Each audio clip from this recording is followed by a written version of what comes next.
when I first came to England to study in the mid 1980s, I couldn't believe how stupid people were. I go to that shop and I buy, well, I used to smoke. I buy a pack of cigarettes, say the £3, 67 pence, and I give the £5 note. I mean, this guy has to take out the calculator. Calculate the changes. Yeah. So, and at the time, Britain had the per capita income that was 4 times that of South Korea's. Right. So I couldn't understand how this country can be so rich without with all these stupid people. And then I realized a few years later that people in the rich countries don't need to be smart in order to function. Like ants in a colony, organize the wealth into a socialist economy. A way of life based off the communities. And all my comrades is ready, we can spread the seed. And all my comrades is ready, we can spread the seed. And all my comrades is ready, we can spread the seed. All right. Hello, everyone, and welcome back to Subversive History. My name is Patrick, and this is my co-host, Johnny. Today, we are extremely grateful to be joined by renowned economist Ha-Joon Chang. You may be familiar with Professor Chang from his numerous books, including, I have them over here, 23 Things They Don't Tell You About Capitalism, Kicking Away the Ladder, and Bad Samaritans, The Myth of Free Trade and the Secret History of Capitalism. He is also a professor of economics at the School of Oriental and African Studies, and he has also served as a consultant to the World Bank, the Asian Development Bank, the European Investment Bank, and various United Nations agencies. Professor Chang, thank you so much for joining us today. Thank you for having me. So, Professor Chang, when I initially contacted you to request the interview, you had responded, "I am flattered to be invited despite not being a real historian." That's and right. I found this kind of humorous, and I think you're being a bit modest because 2 of your books here, Kicking Away the Ladder, Development Strategy in Historical Perspective, and Bad Samaritans, The Myth of Free Trade and the Secret History of Capitalism. I do believe you're being overly modest in that sense, and I think it's very appropriate for you to come on the Subversive History channel. But just to get deeper into that, in the first chapter of your book, Bad Samaritans, you state, "The history of capitalism has been so totally rewritten that many people in the rich world do not perceive the historical double standards involved in recommending free trade and free market to developing countries." Can you describe this rewriting of capitalist history and the double standards that accompany it?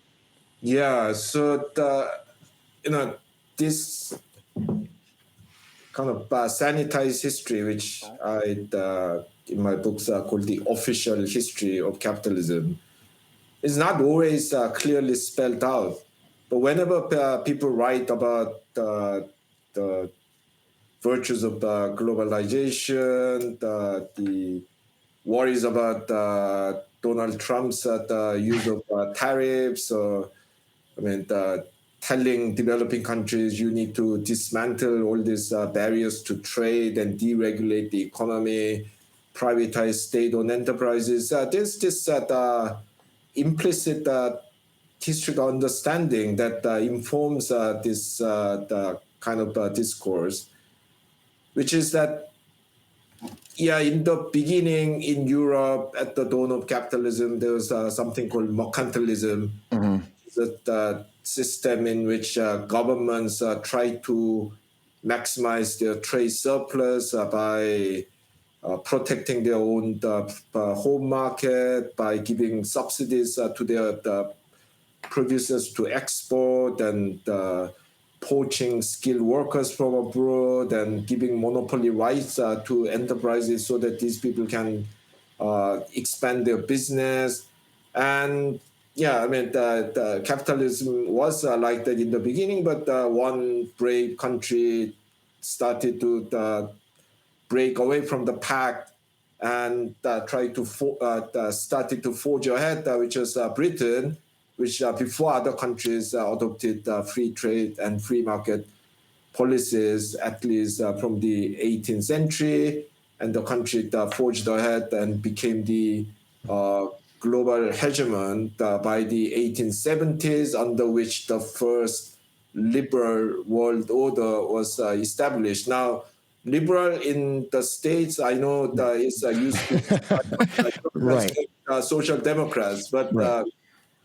this is liberal in the classical sense. People who thought freedom of the market is the most important thing. It was okay to invade other countries to impose free trade because it's so important. You don't want democracy because if you give vote to poor people, they'll bring in all this legislation and taxes that make the rich people suffer and make business difficult.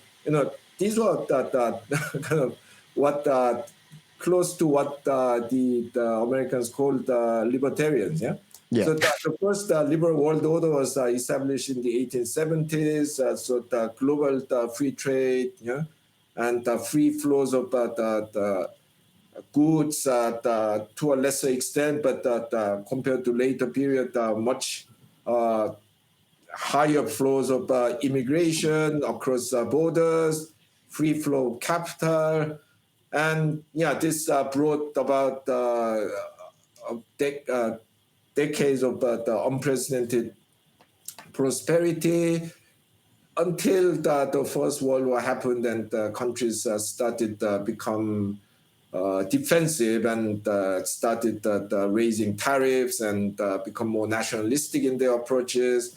And then that liberal world order collapsed thanks to the rise of protectionism, especially in the U.S., the infamous Smoot-Hawley tariff of 1930, and then the Britain, the hitherto kind of defender of free trade, giving in with the reintroduction of tariff in 1932, and then the collapse of international trade. And then after the Second World War, which the kind of basically completely destroyed the pre-war capitalist order, a new world order was built under a new hegemon, the United States of America, which basically took over the torch of the free trade and free market from Britain. And yeah, this unfortunately that wasn't fully implemented until the 1980s, because there was a time when the so-called first world, the advanced capitalist economies were run under a regime of so-called mixed economy. So not socialism, but some elements of socialism, state ownership of enterprises, quite tight regulations on the capital market, widespread state ownership of enterprises, and so on. But then from the 80s, people saw the light, and under the leadership of Margaret Thatcher, Britain first jumped into the neoliberalism. The US soon followed with Ronald Reagan, and then other countries that started dismantling state intervention and trade restrictions. And then the socialist bloc collapses in the late 80s, early 90s, and the whole world is now subsumed under this liberal, or rather in this case neoliberal, because it's the second time, but neoliberal world order. And yeah, everything got looked great, well, until the 2008 global financial crisis. So some of the defenders of neoliberalism are now accepting that it wasn't perfect, but still, I mean, this is the best system that you have, and we need to work very hard to restore this. And in all of this, there's this string of myths that I could, demystify in the next 15, 20 minutes if you want. Yeah. But this is the kind of the official history that informs people's comment on we have to learn from historical mistakes, or we need to go back to such and such day, dismantle this, dismantle that, But I'm telling you, I mean, this is almost the opposite of what has happened. You know? And we can start picking this apart step by step. So I don't know. Yeah, that's great. So real quick, you mentioned neoliberalism, and also you mentioned that you talked about, the liberal, the liberal economic system coming in the 1860s, 1870s. And you also mentioned that in the United States of America, we have a very misunderstood or mistaken view of what like liberal can refer to.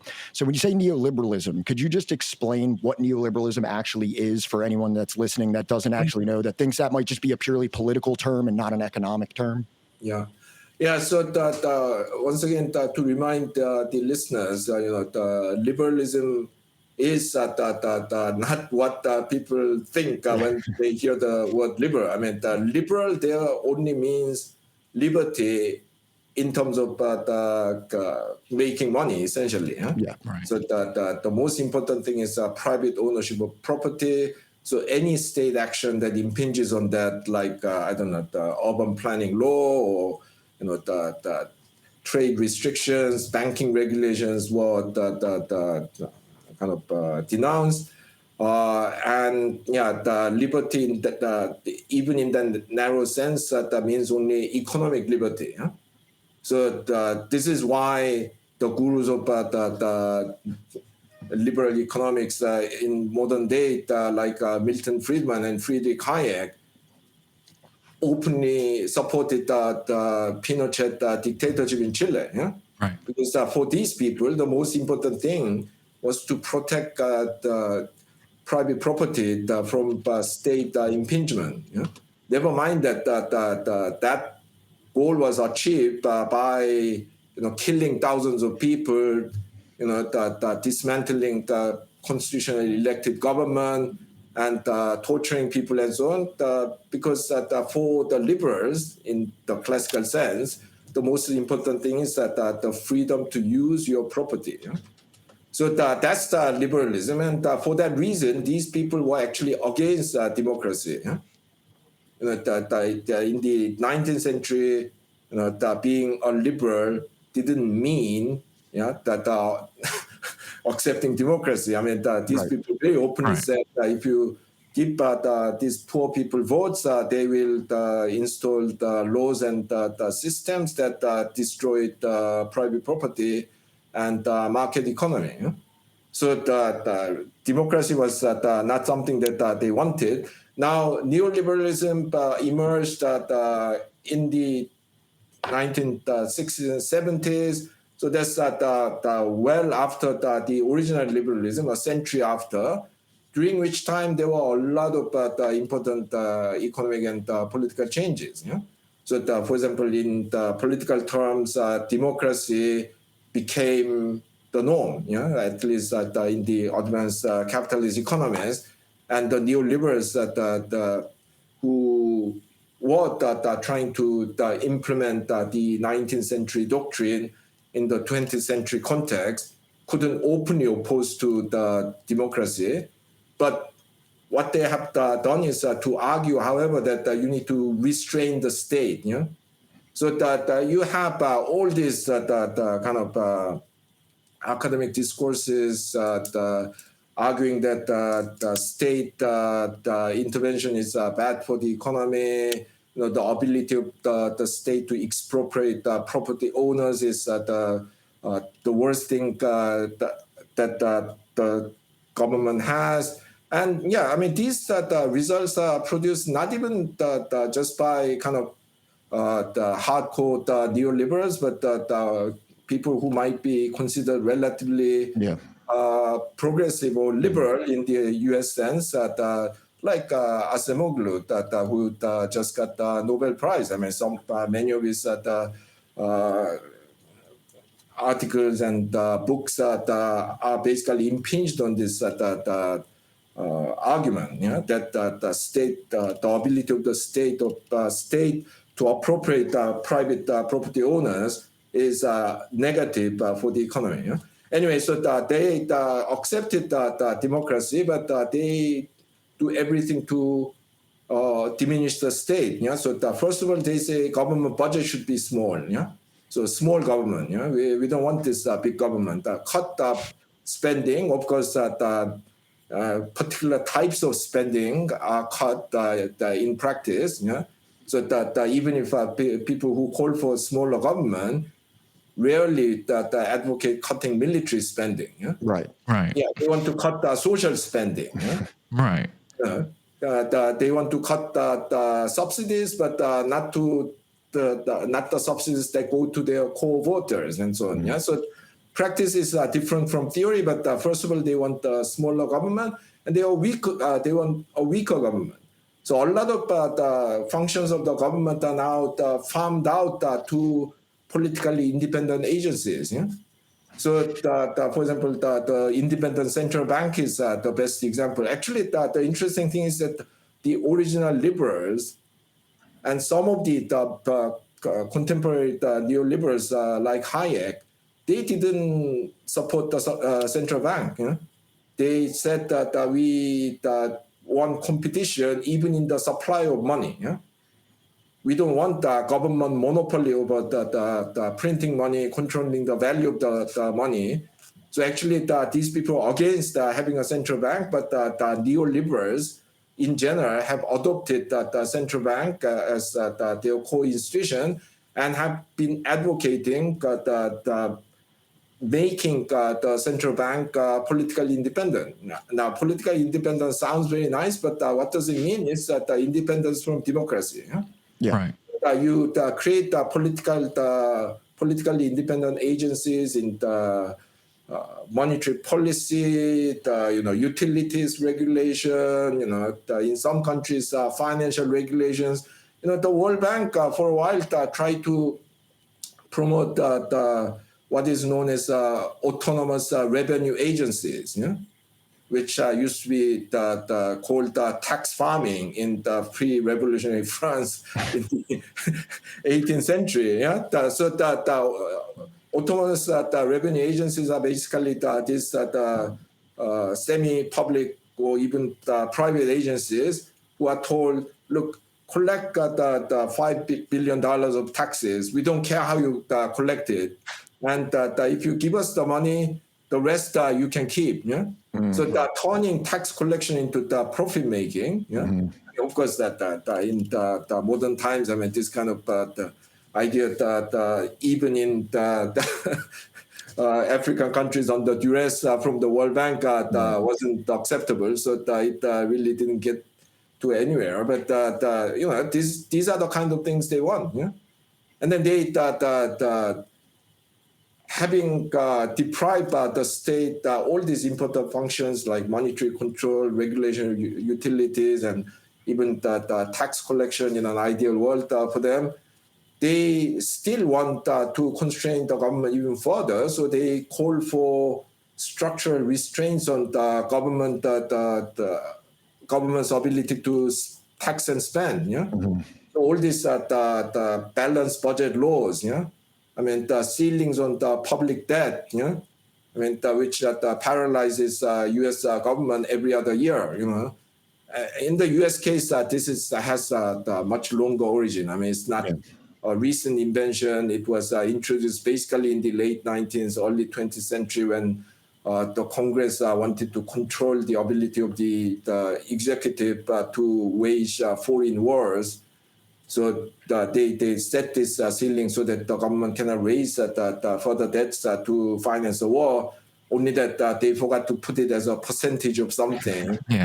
Put a fixed sum, which as far as I know has been revised something like 100 times since the beginning, because the economy keeps growing. What looked like a huge sum, like the $500 billion 10 years ago, is nothing now. Right. So they have to keep raising this. Anyway, so the neoliberals have argued for, and in many cases succeeded in shrinking the state, taking the most important powers out of the state, and giving these agencies political independence. And imposing restrictions, even what remains, ability to tax and spend, So balanced budget, debt ceiling, Yeah, so this is a doctrine that basically wants to minimize the state. You know? They have to do it in a particular way because they cannot go back to the 19th century to argue that we have to abolish democracy and abolish the central bank, and I mean that we should be allowed to invade other countries to impose free trade, but that's what it is. Yeah. So it is a the economic doctrine, but with a very very strong political purpose. Yeah. Yeah. So all economic doctrine has some political purpose. I mean, I'm not saying that neoliberals are uniquely kind of Political, yeah. subjective, the irrational, something like that. But yeah, it has a very clear political goal. So you had kind of spelled out like the orthodox, or did you want to say something, Johnny? Yeah, no, I was just gonna say pretty much that your books, right, regarding they are about history, right? It's not even just we have reached a point like culturally, especially here in America, where we are, a culture that is like kind of illiterate when it comes to knowing its own history regarding the act that you just brought up under Wilson, right, regarding like being able to go to war and how to fund that, right? But now an economic sort of illiteracy where we no longer, it's no longer just the general population. We now have actors like within these institutions of state power, right, that I feel, right, also suffer from that kind of illiteracy, not just of history, Yeah. but also of just like the economic impact of what it is they are trying to accomplish, if they even have like a fully, coherent plan to begin with. Yeah. Yeah, well, we'll get back to that a bit later. But I mean, to begin with, yes, I mean, this liberal, official liberal history of capitalism is full of myths. For example, Britain is not the country that invented free trade. I mean, it's if anything, a country that invented the interventionist industrial development program. I mean, Right. the 18th century, especially under the leadership of Robert Walpole, who is often known as the first British prime minister, although his official title at the time was chief minister. Britain implemented a wide range of interventionist policies that Japan in the 80s, China today are accused of having unfairly deployed. Right. So actually, until the 1820s, Britain was the most protected nation in the world. And after that, when Britain started moving towards the free trade, which it finally achieved in the 1860s, the U.S. became protectionist, and then it was the most protectionist country in the world most of the time until the Second World War. Yeah. And the U.S. is the country that actually theorized this policy of protecting young domestic industries against competition from stronger nations, and trying to give them space to grow up and catch up with the leaders. Right. And the guy who invented this theory was not just any American. It's Alexander Hamilton. Yeah, Alexander Hamilton. Right. Who is on the $10 bill. But very few people know that it's him who invented this so-called infant industry argument. But the Hamilton was only kind of theorizing what Walpole did. So actually he was very frequently accused by other American politicians like Jefferson as being Walpolean. I mean, trying to centralize the power and giving too much power to the central government, and the government meddling in the economy. Anyway, so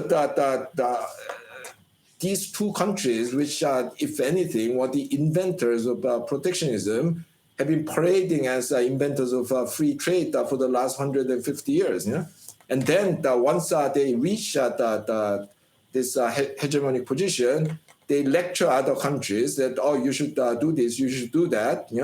which is what I describe as kicking the ladder in my book, following the 19th century German economist Friedrich List, who is often mistakenly considered to be the father of infant industry argument. But List actually learned of this argument in the United States. He was in political exile in the 1820s in the US, and he absorbed this the Hamilton theory from the followers of Hamilton, like Carey and Raymond and all these economists. And then he said in the 1840s, when he wrote this book, The National Systems of Political Economy, that Britain lecturing the Germans and the Americans to follow free trade is like someone using a ladder to climb to the top and kicking that ladder away so that other people cannot follow. Yeah. Because this is a country that developed its industrial power on the basis of protectionism, subsidies, and the government monopoly. Yeah.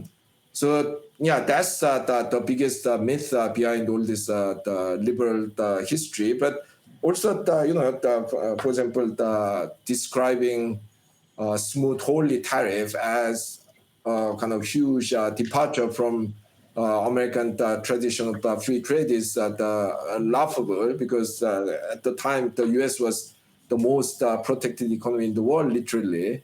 And then the smooth holy, raised tariff from about industrial tariff from about the 40% to 50%. But this was not well within the historical boundary.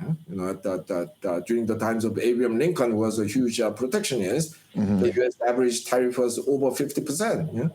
Right. And Wilson and the Democrats brought down the tariffs to 30-something% in the 1920s, and Smoot only jacked it up to the 45-50.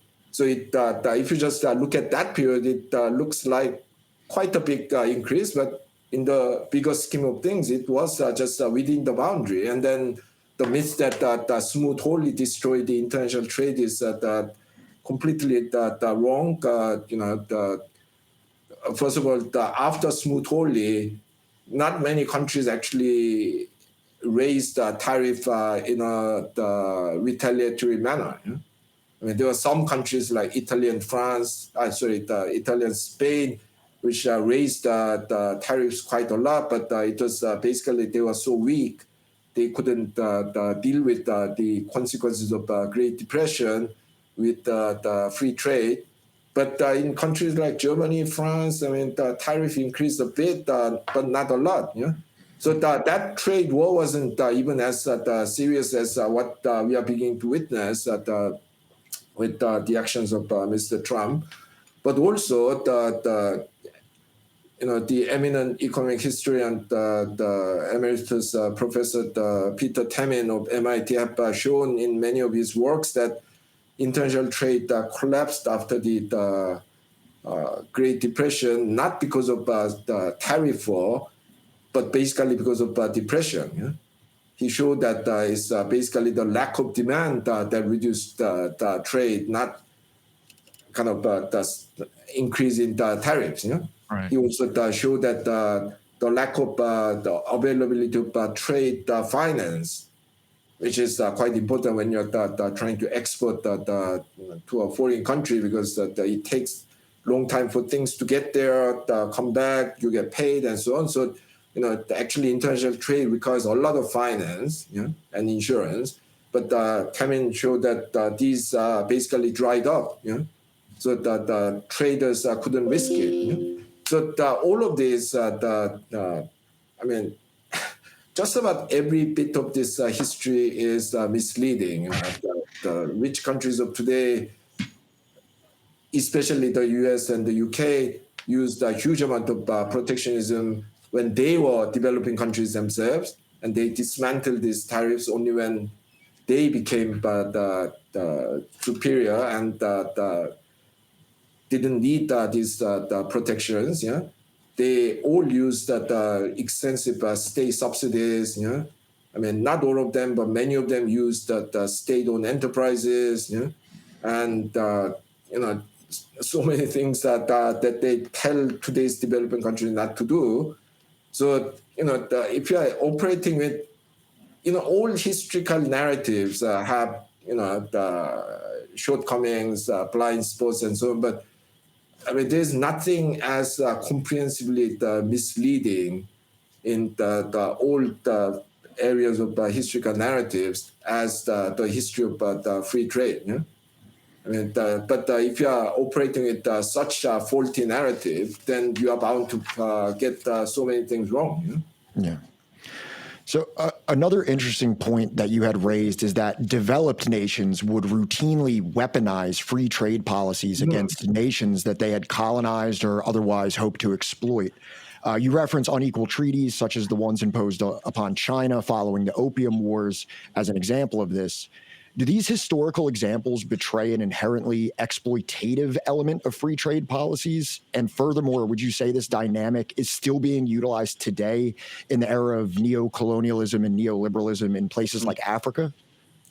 Yeah, absolutely. Yeah. Well, first of all, what we should not forget is that free trade just means freedom for the traders. Yeah. Right. It doesn't imply democracy. It doesn't imply freedom for workers to organize. Yeah, it doesn't imply the freedom for the weaker nations to defend themselves against military interventions by the rich countries. Yeah, so at one level, there's no hypocrisy about the free traders invading other countries to impose free trade. Yeah, but unfortunately, in our political discourse, this word freedom has gained so much power that we think all freedoms are good freedoms, all freedoms come together. And if something is a free something, whether it's a free trade or the free market or freedom fighters or whatever, then it must be by definition good. But the free traders saw no contradiction in imposing free trade on weaker nations. So these so-called unequal treaties, that is treaties in which the signatories have different rights and obligations, not equal rights and obligations, was initially invented in the early 19th century to basically control the Latin American nations, which then at the time were becoming independent from the Spanish and colonial masters, Spanish and Portuguese colonial masters. Yeah, so when they became independent, the European countries led by Britain swooped in and made them sign these treaties, which involved basically guaranteeing concessional rights and prices for the exploitation of natural resources, whether it's logging or mining, yeah, and B, and very importantly, the deprivation of what then was called tariff autonomy, which basically meant that you are not allowed to set your own tariffs. Yeah? You were forced to basically give up all tariffs. You are allowed to use tiny bit of tariff for revenue purposes. Yeah? So typically these treaties said that the weaker country can only use tariff rates of about 3%, 5%, really no more than that, which has to be same across all industries. Yeah? So you are allowed to collect a bit of tariff for government revenue, but you are not allowed to use it to impede the free trade. Yeah? Right. You are not allowed to use differential tariffs across different sectors to promote particular sectors. Yeah? Because typically the countries put higher tariffs on sectors which they hope to develop behind this protective wall, yeah? And have lower tariffs on other industries which they are not necessarily very keen on, yeah? Anyway, so the deprivation of tariff autonomy was the second, and the third was called extraterritoriality, which means that in recognition of the fact that the weaker countries' legal the system was not up to international standard, the citizen of the stronger nation who commits a crime in the weaker nation has to be sent back home for trial. Yeah. So some guy, I don't know, kills some British guy kills someone in Ecuador. Yeah, he cannot be tried in Quito. Yeah, he has to be sent back to London. Yeah, yeah. So this string of the kind of unequal provisions made people call this unequal treaties, and these were initially imposed on the Latin American countries, but soon the European powers started imposing it on any other weaker country that were nominally independent. Yeah, right. So the Ottoman Empire, when they lost the war in the 1830s, was forced to sign one. You know, and then China, when it lost the Opium War in 1841, was forced to sign one. Yeah, and then Japan, when it was opened by Commodore Perry in 1853, was forced to sign one. And then Persia and Thailand and Ethiopia, countries that were nominally independent, they were all forced to sign this. Yeah? And this was a very blatant exercise of power. I mean, or what used to be called euphemistically in those days, gunboat diplomacy. So use military force to impose free market, free trade. Yeah, right. I mean, sounds very free. Exactly. Yeah. No but coercion involved there. You have to remember that freedom talked about by the free market supporters is not freedom for everyone. Yeah, it's freedom for property owners. Yeah, it's the narrowly defined economic freedom, so that you don't care about political freedom, cultural freedom. Yeah. Freedom from the oppressive social traditional social arrangements. None of this. Yeah, all they care about is freedom of trading, a bit more broadly, freedom to make money. Yeah, Right. Even within the economic domain, they don't care about the freedom of the workers to organize. Yeah, freedom of the workers to have a decent work environment. Yeah, yeah. All they care about is the freedom of property owners. So they don't see any, especially in the 19th century when, I think people are more honest in those days, because in those days, no country had Ministry of Defense. They all had Ministry of War. Right. The U.S. had Secretary of War. Right. That's what they do. Yeah. And in those days, you called patent monopolies. Yeah. Right. Yeah, I mean, maybe socially useful monopolies if you use them well, but still monopolies, yeah? Mm-hmm. So people are more honest. So in those days, in particular, they didn't see any contradiction in, talking about freedom and then invading some other country, talking about freedom and owning slaves, talking about freedom and basically engaging in drug trafficking like the British did in China, human trafficking like all the European slave traders did in Africa, So, I mean, the unfortunate thing is that now the word freedom has gathered so much more kind of power that we find it difficult to reconcile these things with freedom. Yeah? Right. But, in those days, it was a kind of natural thing. Yeah? Would you say that like there is a contemporary movement to almost want to return to that sort of honesty regarding like these terms or regarding like these sorts of policies and like, Yes, I mean, I think that the current moves by Mr. Trump and also the European countries as well, probably less hypocritical in that you're not while beating up a guy that you're not also telling him I'm trying to improve your health, yeah. So it's less hypocritical, but does it make it any better? I mean, yeah, I think it's better in terms of being less hypocritical, but at least that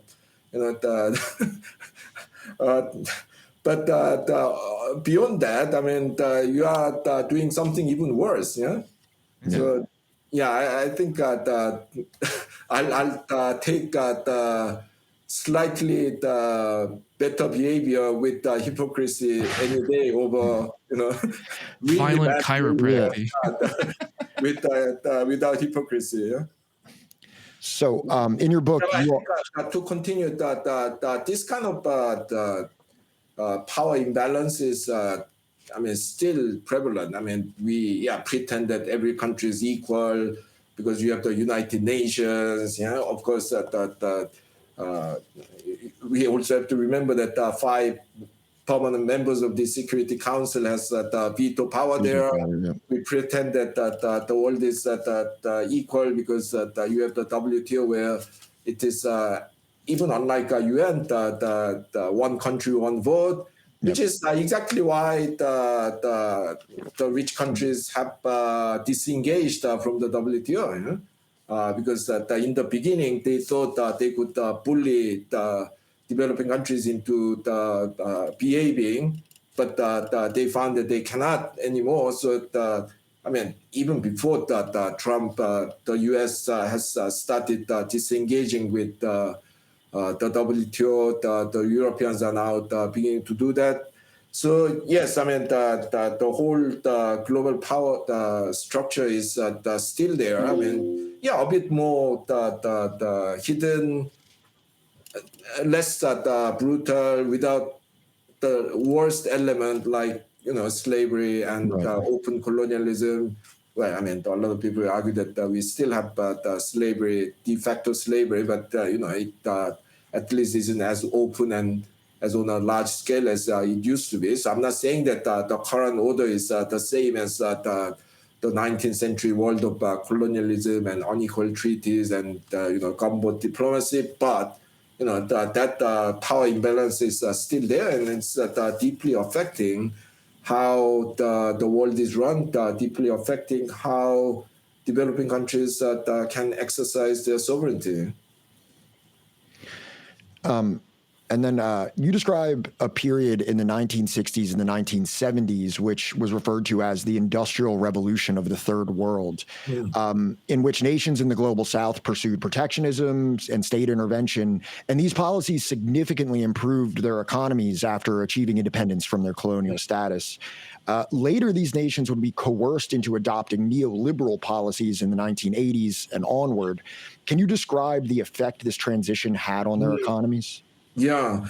So in the Latin American case, where independence came much earlier, in the 1810s and 1820s, we have to go back a bit because these unequal treaties that had been imposed on them expired by the 1870s and 80s, and these countries started adopting some protectionist policies. But they really got into a higher gear in the 1930s with the collapse of the international trade and deep recession in the rich capitalist world. Latin American countries saw the rise of a new kind of development model based on a more systematic protectionism and deliberate policy to engage in what there then was known as import substitution. Yeah? So you used to import the tractors from America. Now you can't buy it, you won't buy it. you are going to make it at home. Yeah. Right. So the Latin American countries started a bit earlier in the 1930s, but then after the Second World War, there was a wave of decolonization. First in Asia in the 1940s and 50s, and then in Africa from in the 60s and 70s. So by the 60s and 70s, not all, because a lot of African countries are still colonies, but the majority of developing countries were independent, and they wanted economic independence as well as a political one.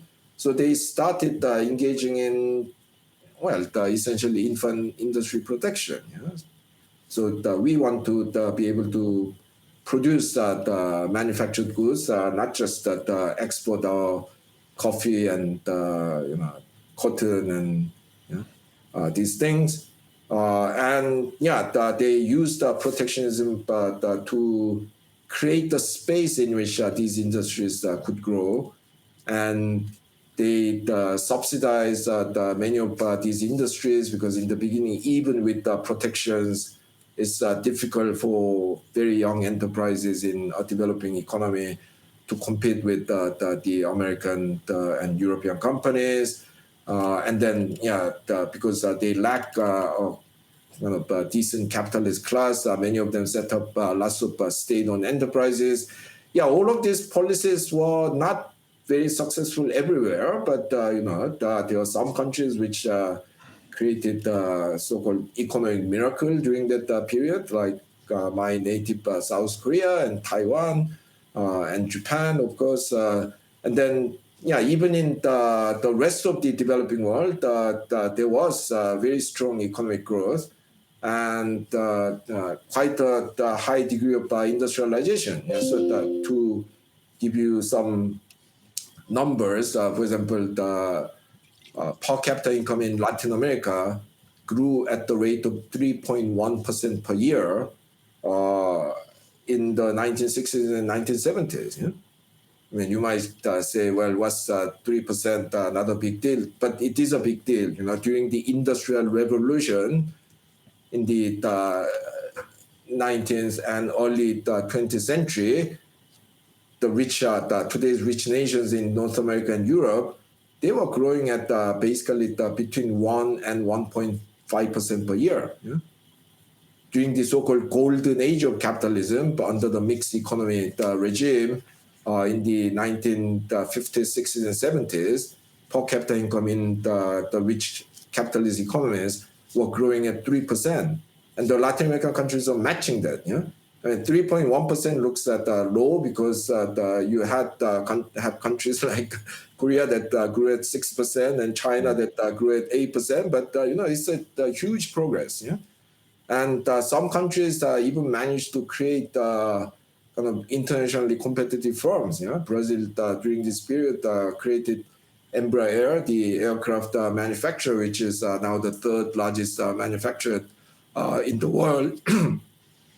And there were kind of new industries created, not just in these miracle economies of East Asia, but in many countries in Asia, like the palm oil industry in Malaysia and lots of other Asian countries, Latin American countries too. Even African countries grew at 1.6%. Yeah? So they were growing a lot more slowly than the other developing countries during this period. But once again, I must emphasize that 1.6% is higher than what the European countries managed during the Industrial Revolution. Yeah? So this was not nothing. Yeah? So there was a considerable degree of growth and creation of new industries. Unfortunately, in the 80s, with the oil shocks and during the 1970s, a lot of these countries had to rack up foreign debt. And then in the 80s, with the advent of neoliberalism, the so-called Volcker shock, Paul Volcker, the chairman of Federal Reserve Board under Ronald Reagan raised the interest rate, I forget the exact number, but from about 5% to 25%. Yeah? Right. So that a lot of these the developing countries got loaded with the foreign debt, and starting with the Mexican default of 1982, a period of third world debt crisis that happened. And yeah, during the period, many countries basically had to go, ball in hand to the International Monetary Fund and the World Bank, which lent them money, but on very stiff conditions, and conditions mainly pushing these countries into neoliberal direction. Yeah? So very rapid the trade liberalization, privatization of state-owned enterprises, deregulation, and so on. Now, some of these policies might have made sense in certain contexts, but the problem was that whatever their merit in a particular country, in a particular industry may have been, they were pushed too fast and too broadly. Yeah? Mm-hmm. So a lot of industries were destroyed, because it's like, I don't know, I mean, well, actually in my book, Bad Samaritans, in order to explain the logic of the infant industry protection, I wrote this chapter titled "My 6-year-old Son Should Get a Job." Yeah, so that my argument was basically, even if in the short run, it will save you money, not to subsidize your kid and kick it into the labor market, so that you can earn whatever little money, and you don't have to pay the school fee, and the feed it, and the pay for his Nintendo games.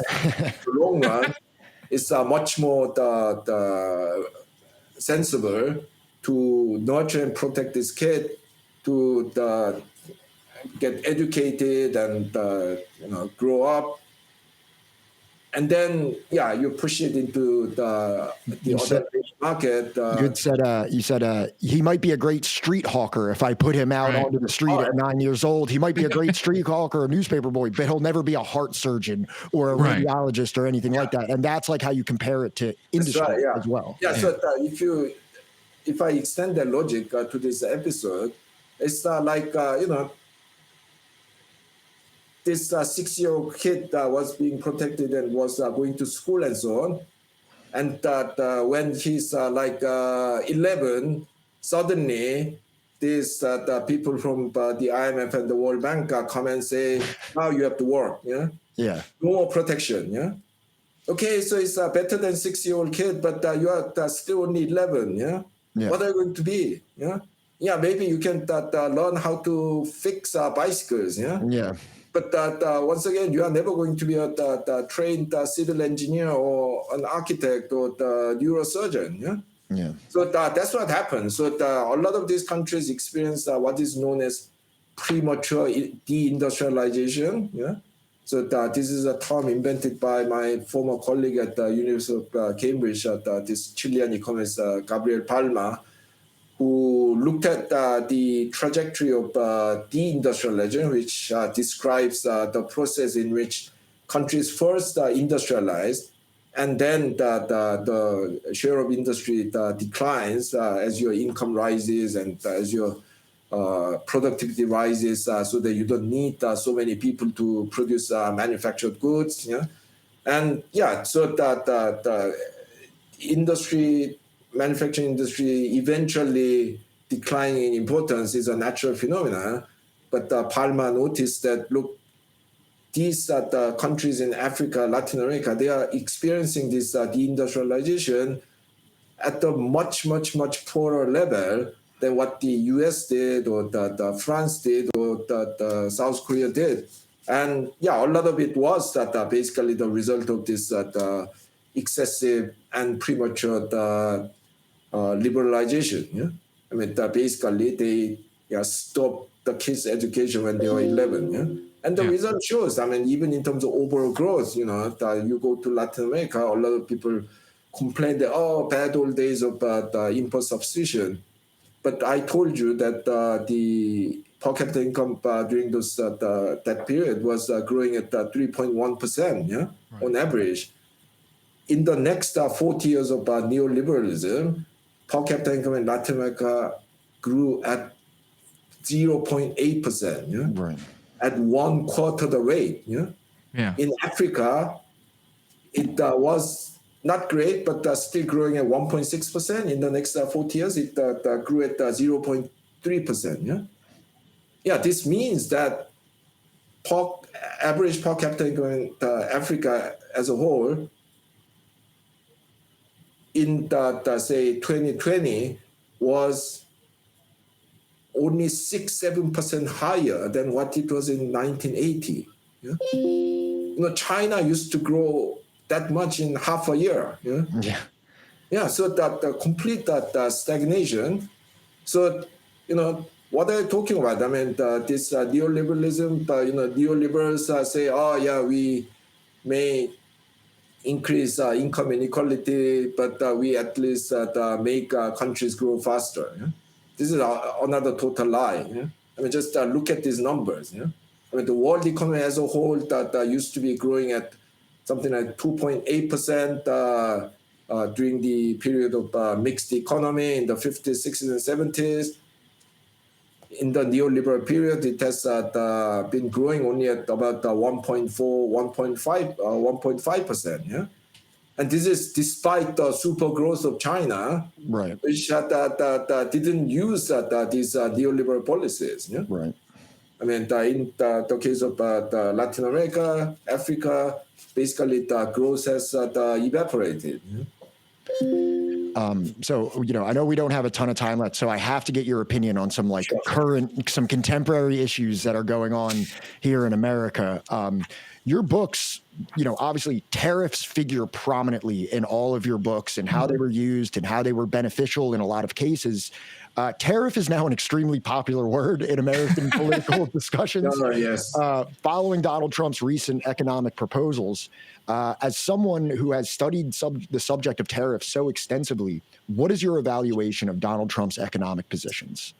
Yes, unfortunately, what he's doing is applying a tool that would be good in a developing country to a very rich country. Yeah? So this is like suddenly saying that, oh, I have this 45-year-old son. I'm going to now protect him. I'm going to subsidize all of his lifestyle. Maybe if he wants to go back to school, I'll even finance that and so on. And what good is it going to do? Yeah. So that's the broad the kind of summary. But like all tools of economic policy, tariff can be used well, can be used poorly. Yeah. So during the period of import substitution, in some countries, tariffs were abused. Yeah. So you are protecting an infant industry which refuses to grow, and because you do not have the willingness to withdraw this protection in the face of the weak performance, you have these infants which remain infants until they are 40. Yeah, that's wrong. Yeah, even in the rich countries, for some sectors, you might need that temporary protection for, I don't know, several years if that industry is going through a lot of turmoil. Yeah? Maybe a new competitor has suddenly appeared. Maybe you have a huge technological revolution in the sector, and companies are finding it too difficult to adapt to this new technological reality and so on. So even for rich countries, I'm not saying that you should never use tariff, but once again, I mean, you have to use it for a very clear purpose and for a limited period if you are a rich country. Yeah? Is he doing that? Is Mr. Trump doing that? No. I mean, he's using this tariff kind of indiscriminately, and also if you just once again, go back to the child rearing analogy. Yeah? If you are sending a kid to school, that's not enough. Yeah? The kid has to study. Yeah? Yeah. And you have to sometimes push it, sometimes help it to study. Yeah? That's what is called industrial policy. Yeah?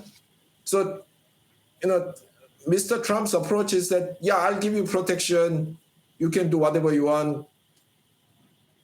Is that going to work? Yeah. You need a systematic policy to say, these are the important industries. We are going to do these things for this industry.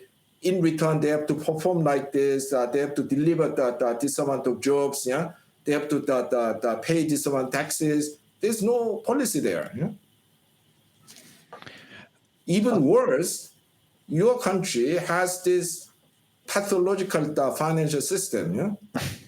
No, don't get me wrong. I'm a big believer in the modern finance because without, the central banking, fractional reserve banking, the corporate bond market, government bond market, stock market, we are not going to have this highly productive modern capitalism with the sophisticated technologies. We will still be living in a world with the factories at most 200 workers, semi-mechanized, because how else would you raise all the finance for this the huge capital-intensive technological projects? Yeah. So I'm not saying that unlike some people say we have to go back to the gold standard and we have to abolish fractional reserve banking, but in the last 30, 40 years, the American financial system has become pathological because you have had so much deregulation of the financial market at home and abroad, because a lot of things that happened abroad is that the US government's doing through the IMF and the World Bank and so on. And this system has basically become so kind of tailored to the needs of this the footloose financial capitalists. Yeah? They do not want to commit their money. Yeah? They just want to get in and get out and make money in that process. Yeah? Right. So now the shareholders want results next quarter. Yeah. Okay, I mean maybe not next quarter, but in 2 quarters, 3 quarters. Yeah. At most, they'll wait for 2 years. Yeah. Right. And then if you don't deliver a huge amount of profit, you don't stay, you go elsewhere. The company, the share price falls. It's subject to the hostile takeover, and then the end of the story. So, in the last 3 decades of 4 decades of the shareholder capitalism, in the US, the companies have become basically ATMs for financial investors. Yeah? In the last 25 years, at least, the American stock market has taken out more money from the corporate sector than putting money in. Standard economics textbooks say that stock markets exist so that the people can save money and invest in companies. Yeah? Mm-hmm. That is not true anymore. Yeah? So much so that in the last 20, 25 years, somewhere between, depending on the year, 85 and 95% of all corporate profits have been given away to the shareholders in the form of dividends and share buybacks. Yeah? Share buybacks are these practices where companies buy their own shares so that they raise the share prices just in case that the shareholders want to cash in on their capital gains. Yeah. So in this way, corporations don't have any money to invest. Yeah. Look at Boeing. Yeah. A company that was literally synonymous with the aircraft industry until the Europeans put together the Airbus. Yeah. A company whose technological leadership was unchallenged even a couple of decades ago. Yeah. Now is in the toilet. Yeah. Why is that? they did that so much share buybacks, gave away the dividends. They didn't have the money to invest, So the engineers and so on had to put together something in the slapdash way because they didn't have the new technology, new money, And this is why you're having so many troubles, Yeah. I mean, Boeing is just one example. I mean, company after company have been gutted out in this way in the U.S. So in this kind of situation, if Mr. Trump gives all this extra profit to American companies, are they going to reinvest it? No. Most of it will be given away to the shareholders, I mean, so if he wants to use tariff in a productive way, he at least has to make these companies sign these the agreements. Okay, you are going to get estimated extra profit of this amount due to my tariff. If because you are getting this, you will have to invest at least X, hopefully very large percent of this money, and you are banned from doing the share buybacks with all of your profit, not just this extra profit. Right. If he's doing something like that, I would take him seriously. But he has no intention of doing that. Because he's here in the business of making quick bucks himself. So this tariff will only make things more expensive for the American consumers and not bring any benefit. Because this infant industrial protection or the other forms of the positive tariff protection works only if this extra profit creates this space in which these companies, protected companies, can invest in the skills and research and development and capital equipment and so on, and B, kind of making sure that this productive investment bear fruit. Yeah. I mean, that's why you are giving this protection. But if you don't do that, the protection will only mean extra profit for these companies. And the higher prices for American consumers.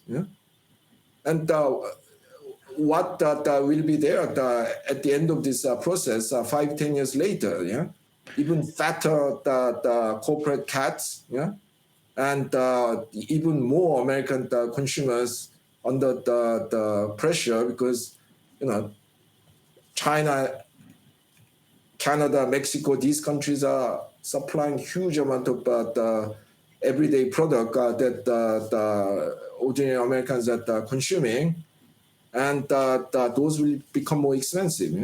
Maybe they can put up with those high prices if there's a guaranteed or at least a high chance that these extra profit going to these protected companies will be translated into bigger outputs and jobs and so on.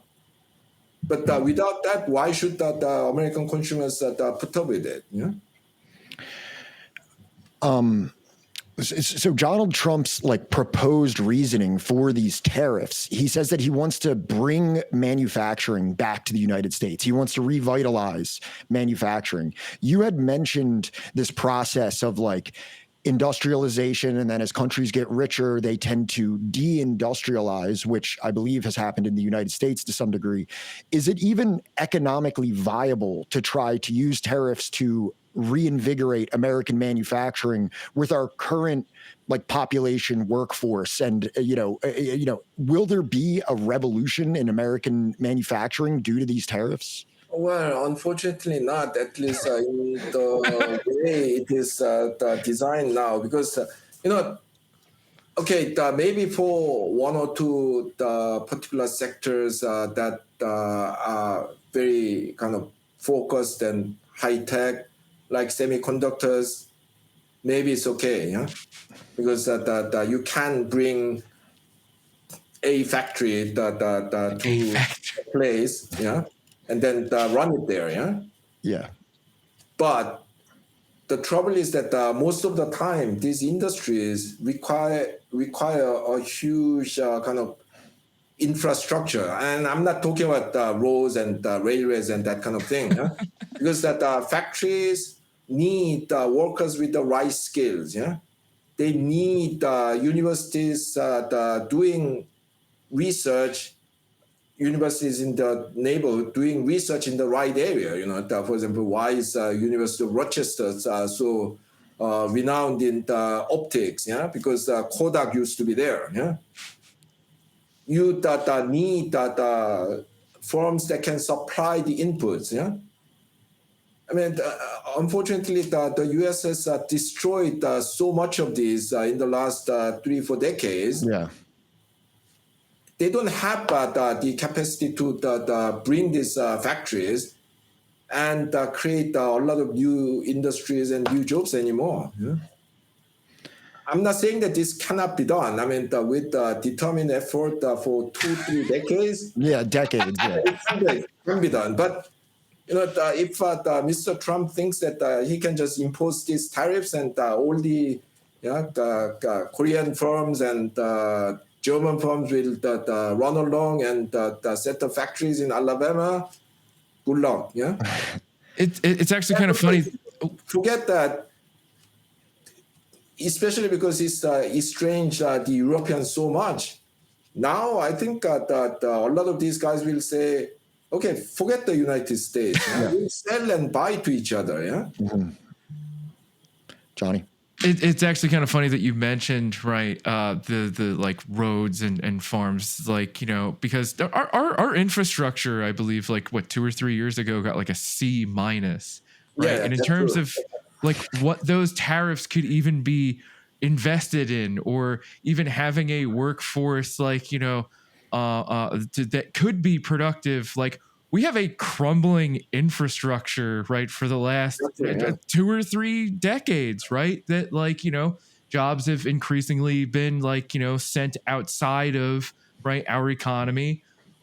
We could very easily, like you said, like kind of hunker down and try and reinvigorate an economy, at least through, like, reinvigorating our infrastructure. But I don't even see that happening. I mean, we like had like the Build Back Better deal under Biden, but I didn't really. I don't think anybody really felt any movement, with that. And it's not like Trump is gonna pursue that. Yeah, you're right. I mean, they sound very mundane, but things like roads and railways and broadband connections and so on, they are very, very important. For example, I live in London. Britain has been losing a lot of manufacturing jobs to the Eastern European countries in the last decade and a half, because Britain, their own the industries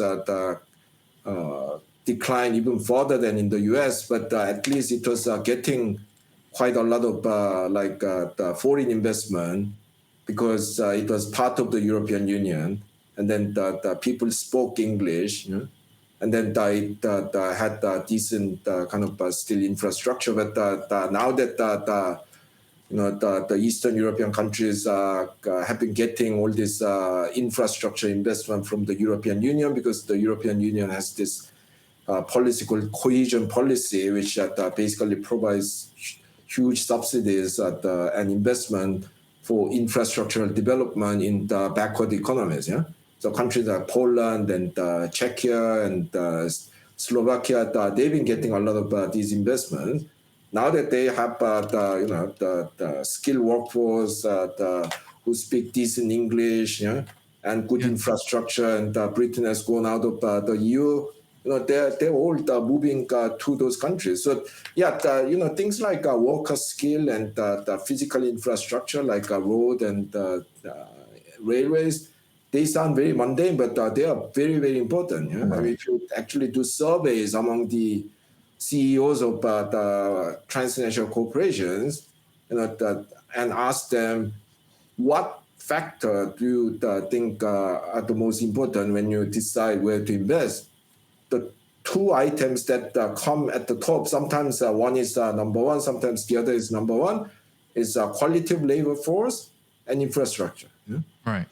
Yeah, so if you don't have that, you see, so once again, I mean, if Mr. Trump had a serious plan for upgrading infrastructure, investing in worker skills, funding university departments further in areas where the U.S. want to retake technological leadership and make the companies that stop doing share buybacks and making them promise to invest more than a certain amount of their extra profit into the productive purposes. Yeah, then I'll take him seriously. But there's none of those. So this is basically, handing out the extra profit to existing American producers, whatever their performance is. Yeah, making things that are more expensive for ordinary Americans, and messing up the relationships with kind of main economic partners. Yeah. Yeah. And just to talk, we can't talk about Donald Trump without talking about Elon Musk at this point. In terms of like an economic analysis, what is your perspective on Elon Musk's current role in the political economy and also the Department of Government Efficiency, also known as DOGE? How do you see that affecting the economy here in the United States? Oh, I'm very worried about it because, no, I'm sure that there can be efficiency gains here and there, but this idea that that the entire federal government is basically not necessary, yeah, and you can run a complex modern economy with the government departments with shoestring is a fantasy, yeah. And also, I think it's completely outrageous to make people justify their jobs. Yeah. Yeah. No, why should the individual employees justify their jobs? Because they didn't invent the jobs. Yeah, the jobs were invented by the government. Yeah, and then they apply for it and they were given it. So this is a gross breach of any decent sense of contract. Yeah, I mean, as self about the defender of property and the law and order. I mean, you should at least see that, yeah. But basically, the bigger problem is that this view that you can run the government departments without serious resource, yeah. I mean, the one reason why. Well, let me begin again. I mean, when I first came to England to study in the mid-1980s, I couldn't believe how stupid people were. I go to that shop and I buy, I used to smoke, I buy a pack of cigarettes, say £3, 67 pence, and I give the £5 note. I mean, this guy has to take out the calculator, calculate the changes, yeah. Yeah. So, and at the time, Britain had the per capita income that was 4 times that of South Korea's, yeah. Right. So I couldn't understand how this country can be so rich without with all these stupid people, yeah. And then I realized a few years later that people in the rich countries don't need to be smart in order to function, because there are all these institutions and rules and organizations, yeah. Whereas in developing countries with weak institutions and rules, I mean, people are wasting so much time kind of positioning themselves and trying to figure out even the basic details. Survival, yeah. Yeah, queuing is a great invention of the Brits. Yeah, if you queue this, it's a bit slow for each of you, but collectively you move faster. Yeah, now it's that actually Koreans are queuing better than the Brits. In those days, in Korea, nobody queued. Yeah, just a dash. Yeah, kind of watching and dashing to any gap and elbowing people. Yeah, so individually some people get ahead, but collectively it's suicide. Yeah. Yeah. So that you have to see this all these government departments and the constitution and rules and laws from that perspective. Yeah. Right. It's the collective intelligence. Yeah. Yeah. Yeah. These things do a lot of the calculations and thinking and debate for you, so that you have to concentrate, so that you can concentrate on what you're good at. Yeah. Yeah.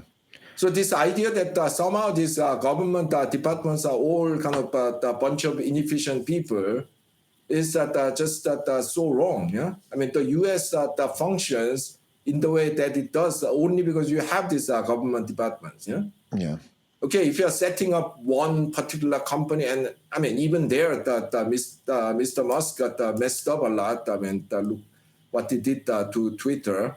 But if you are talking about one particular company, maybe you can run it in that kind of way. But if you are talking about the whole country, I mean, you have already this very thick network and systems of government regulation, but then also help for the different groups of people, and government providing ways of different people helping each other, I mean, and I'm talking about not just kind of grassroots the activities, but way up to, the SEMATEC, which is the U.S. government the consortium of semiconductor manufacturers that was set up to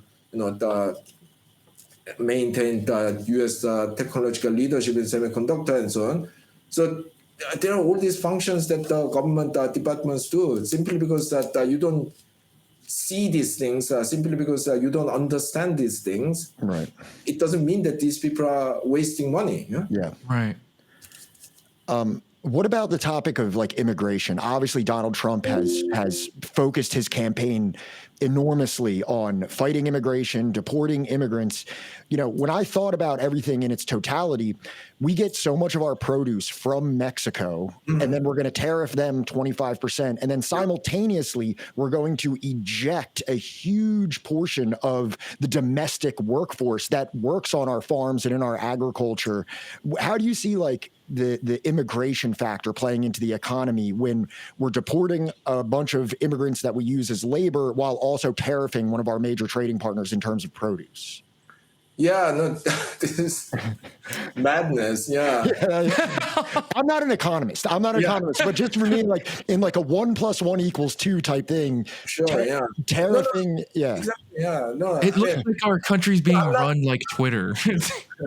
No, I'm not a supporter of unrestricted immigration. Right. I mean, each society has only so much capacity to take on the new people in terms of infrastructure and the policy support and the social network. And so that, I'm not against immigration control itself. Right. But I mean, you put your finger on it. I mean, unfortunately, this is the total hypocrisy, because American capitalism has developed in such a way that you need these immigrants. You need illegal immigrants, especially if you want to keep the cost of many things, especially agricultural services and the restaurant services and so on, down. Yeah, and I mean, he's basically attacking the immigrants only because it sells. Yeah.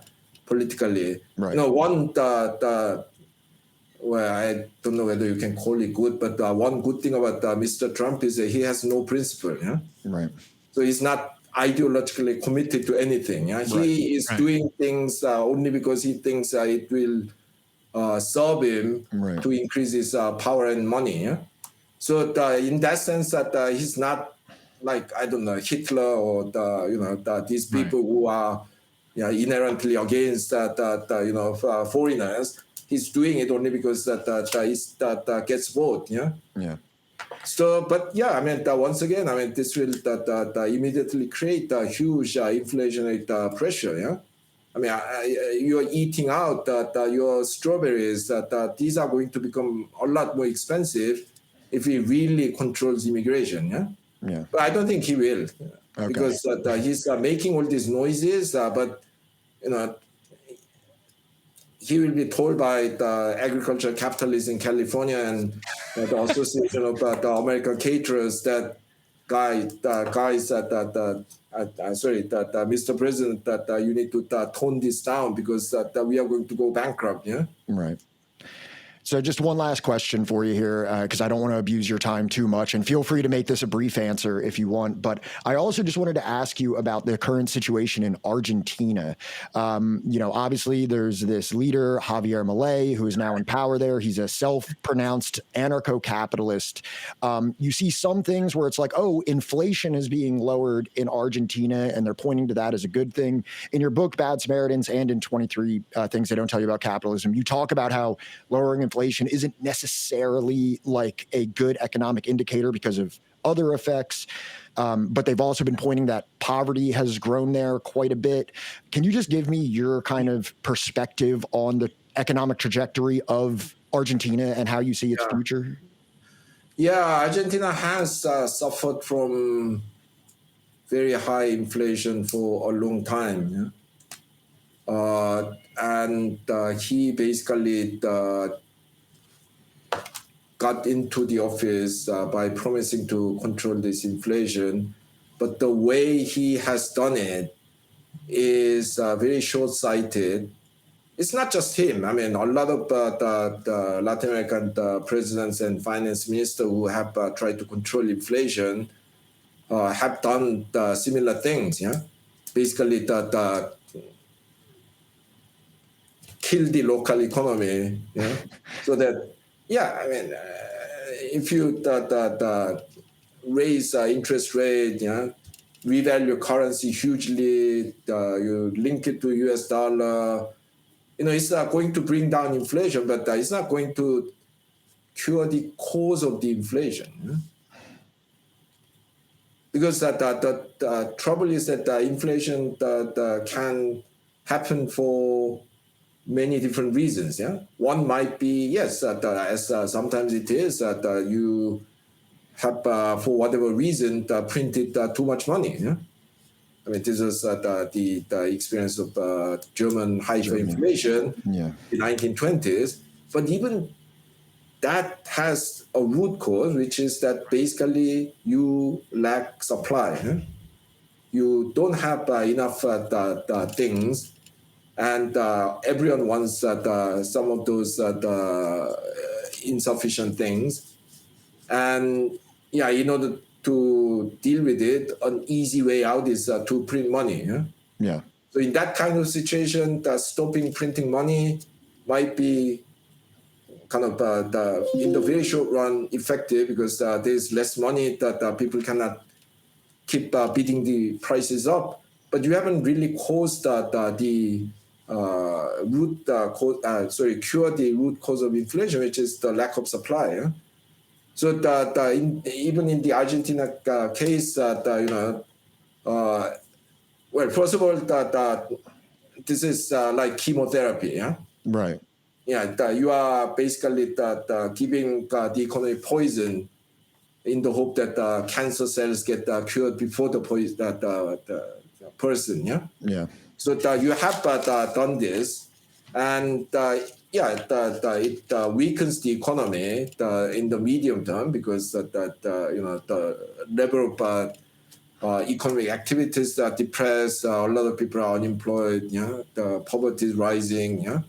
But in the short run, it may look like it's working. But in the medium term, it's only going to lead to a weakened economy. But in the long run, I mean, this makes things even worse in a sense. I mean, not completely, but worse in a sense, because you have created this illusion that you can solve this inflation problem simply by clamping down on the demand. Yeah, you need to increase the supply. Yeah? I mean, why do people want more things? Because they need to eat. need to live. Yeah. But without that, increasing the domestic capacity to supply these things, or increasing the ability of the exporters to export things so that they can import more things, there'll be always this pressure on the Argentinian economy. And unfortunately, he's not really doing very much to fix that long-term problem. Let's use a medical analogy. Okay. And, the patient had a heart attack. So you did kind of emergency things that in itself might actually not be very good for the body, like defibrillator, or open heart surgery or whatever. But the important thing is that once you use this the kind of aggressive measures to control the initial crisis, you then need to change the patient's lifestyle, his eating habit, and make him understand the risks involved and try to live in a different way and so on. There's very little of it. I mean, I'm not a close follow of the Argentina situation, but as far as I can see, there's very little of it, and the heart patient has survived, but in 2-3 years' time, he'll have another trouble because he's not changing his the bad habits. So that if he wants to kind of take it to the next stage, he has to now make sure that he invests in expanding domestic supply capacity or export capacity, which requires, in this way, it's actually a bit similar to Mr. Trump's tariffs. I mean, with this aggressive macroeconomic measures, he has created a space in which something more productive can be done. In the same way that the tariff by Mr. Trump can create this space. But unless you actually do these the more productive things, unless the patient changes his lifestyle, it's not going to change the fundamental problem. Ha-Joon, I just want to thank you so much for coming on here and speaking with us today. The conversation was informative and delightful. We appreciate it so much. We're a pretty small channel, so having an economist of your stature come on to speak with us and grant us your time, we're so grateful for it. Thank you so much. Thank you for inviting me. Yeah. And Johnny, if you want to say anything as a farewell to our guest before we go. Thank you so much for your very wise words. I cannot recommend enough to anyone watching this to read your books, right? Especially like Bad Samaritans, especially like if you want just like a crash course in like the myths of capitalist history and development, right? It's an amazing read. And it's very, what's the word I'm looking for? It's like straightforward. I don't need to have like a master's degree in economics. Right. And then in order to understand what you're trying to get across, it is almost like having a conversation with you. It flows right off the page. Your writing style definitely has a voice. And, one last thing for any of our viewers watching, if you were to invest in crypto, which coin would it be? I'm just kidding. I'm just joking. I'm sorry. All right. Ha-Joon, thank you. Actually, talking of books, I have a recent one called Edible Economics, which was published in the US in early 2023, which discusses some of this history of free trade, linking it with stories of food. So you might be interested in reading that too. I mean, it's 40% of it is about food. So you don't have to throw away the book if you don't find the economics interesting, because there'll be at least almost half of it that is about food. So. Hey, maybe we'll get a copy of that and read it, and maybe we could have another conversation one day about the subject. I could not read it because it's Ramadan right now, and I can't eat for like 12 hours a day, so I tried to avoid it. We'll read now. We'll look at that one after Ramadan. Ha-Joon, just thank you so much again. We really appreciate it. So don't run around here trying to make friends with somebody who's depriving you of your rights. They're not your friends. No.